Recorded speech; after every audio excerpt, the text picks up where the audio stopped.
All right, more of our Barbie reveals as the morning goes on. But right now we want to talk about this gallery in Stockton that is really getting people involved through art and culture and learning more about the community. So let's check back in with Gracie Madrid. She's got more information for us about this exhibit. It's called The Spirits of Barrio del Chivo. Good morning, Gracie. Good morning.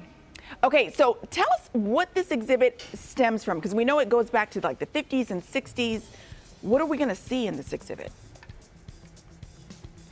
Okay, you're going to see a lot of the factual information. Everything up to now that I've heard has always been word of mouth. And you know what happens when you keep hearing from different people, the story changes. Yeah. Depending on who's telling it. And so that's all I ever heard. So then I decided, well, there has to be something written about this area that, you know, our generation to generations can go and read about. But to my surprise, I had a lot of trouble finding what I found. It was just by luck that I went to the county, I went to the city, I went to everywhere, and nobody seemed to have any information on it, which I thought was very strange. When you do away with the neighborhood, you would have thought there would be a lot of pictures and stories and all that, but there was nothing.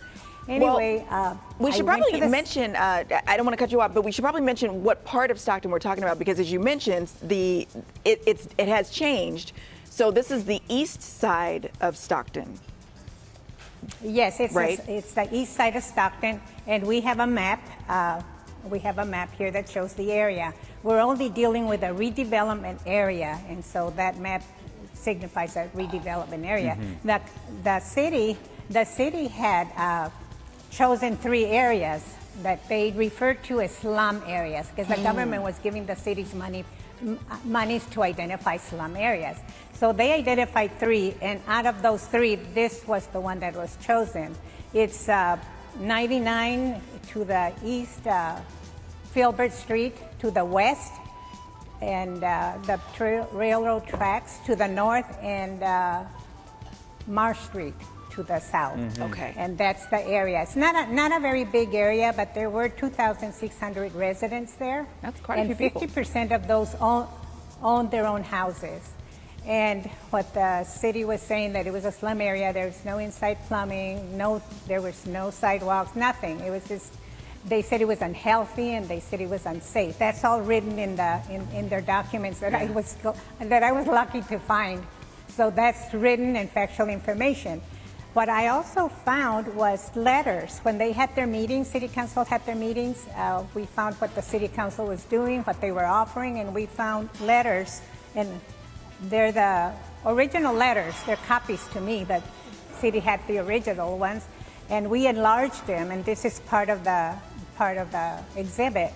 We even have one from Dolores Huerta. She apparently lived in the area, and the community service organization was really against this project.